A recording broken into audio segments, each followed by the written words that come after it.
حضرت حسین کے سر کو نیزے پہ چڑھایا گیا، میں تو وہاں نہیں تھا، جو مولوی صاحب وہاں موجود ہوگا اس کو پتہ ہوگا، بہرحال مجھے پتہ نہیں۔ پہلی بات یہ ہے کہ مجھے سمجھ نہیں آتی، اب شیعہ کی روایات اور ان کے کثرت سے بیان کرنے سے ہمارے بعض اہل سنت بھی ان کی نقل میں بات کہہ جاتے ہیں۔ پہلے ٹھنڈے دل سے آپ بات کریں کہ جب کرب و بلا کا میدان تھا، ایک طرف یزید کی فوجیں تھیں ابن زیاد کی قیادت میں، اور ایک طرف سیدنا حسین کا مظلوم و مقہور قافلہ تھا جو 72 نفوس مشتمل تھا، جس میں عورتیں اور بچے بھی شامل تھے۔ ٹھنڈے دل سے کعبے میں بیٹھے ہو، اللہ کے گھر میں بیٹھے ہو۔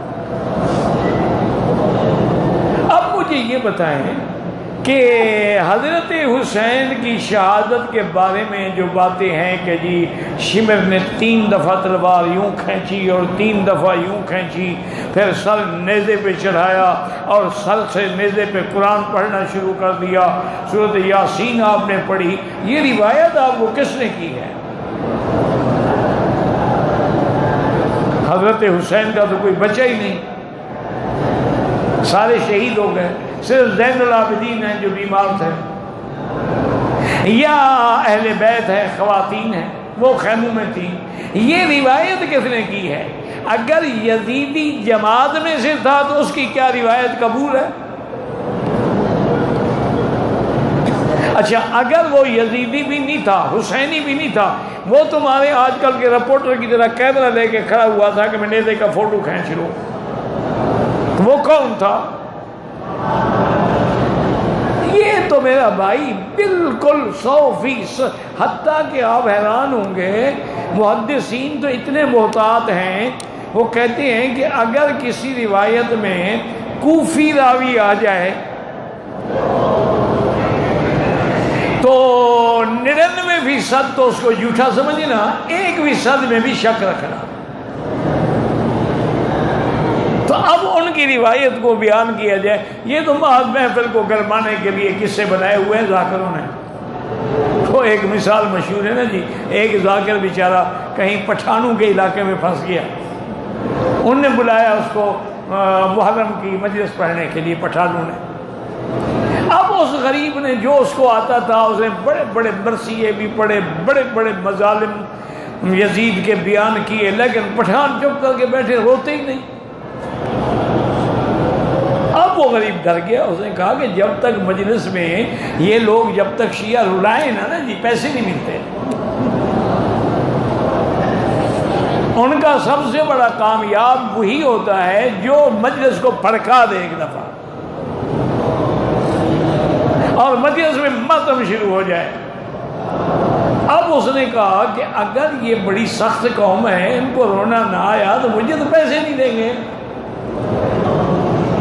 تو آخر میں اس نے پھر یہی کہا کہ بھائی کتنا بڑا ظلم ہے کہ یزید ظالم نے حضرت حسین کی فوج کی نسوار بھی بند کر دی۔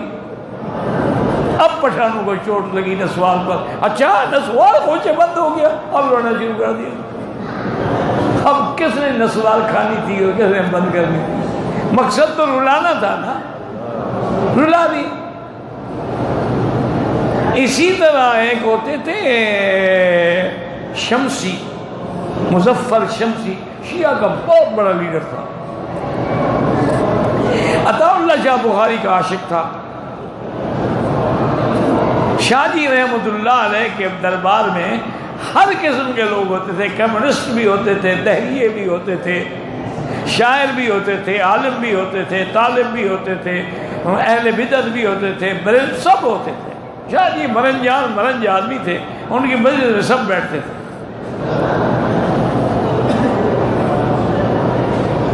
ایک بہت بڑے خطیب تھے، میں نام تو نہیں لکھتا ان کا، بتاتا ان کا۔ حضرت سے بے تکلفی میں کہنے لگا کہ حضرت میں نے سنا ہے کہ ملتان کے جوتے جو ہیں خود سے بڑے اچھے بنتے ہیں۔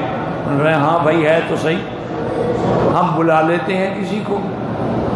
ان نے کسی کو بلایا، موچی کو، اس نے حضرت کے پاؤں کی پیمائش لے لی. اس نے کہا حضرت ایک دن میں اچھی چیز تو پھر کم سے کم ایک ہفتے میں بنے. انہوں نے کہا ٹھیک ہے میں ہفتے کے بعد آ کے لے لوں گا.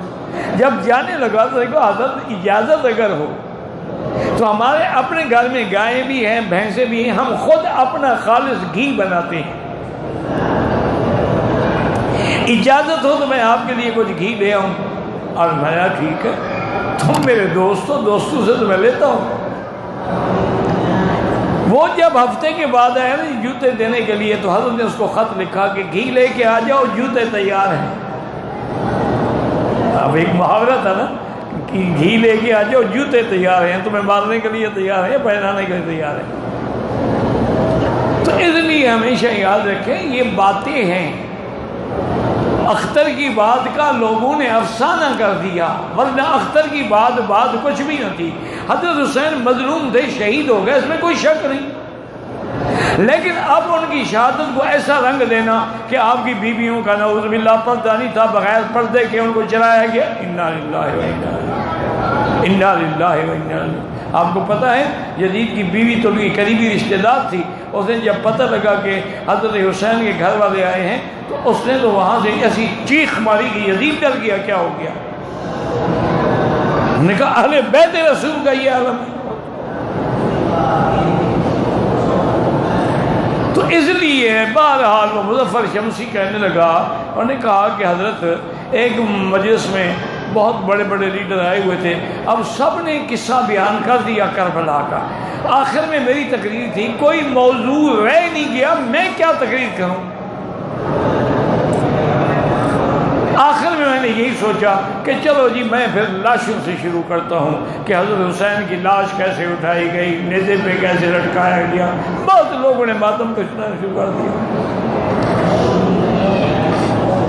کبھی علی اکبر کی لاش میں اٹھا رہا تھا, کبھی علی اصغر کی لاش اٹھا رہا تھا, کبھی حسین کے سر کو نیزے پہ لٹکا رہا تھا, کبھی حضور کے گھر والوں کو بغیر پردے کے یزید کے گھر میں دکھا.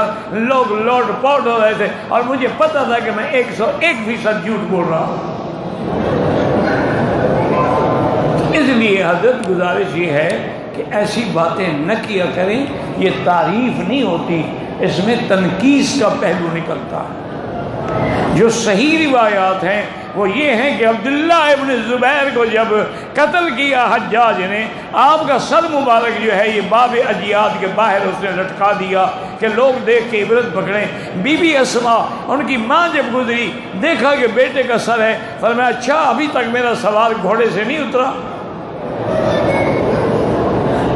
ان کے واقعات ہیں جو صحیح روایات میں ثابت ہیں. حضرت عثمان غنی کا 40 دن تک پانی بند ہونا صحیح روایات سے ثابت ہے.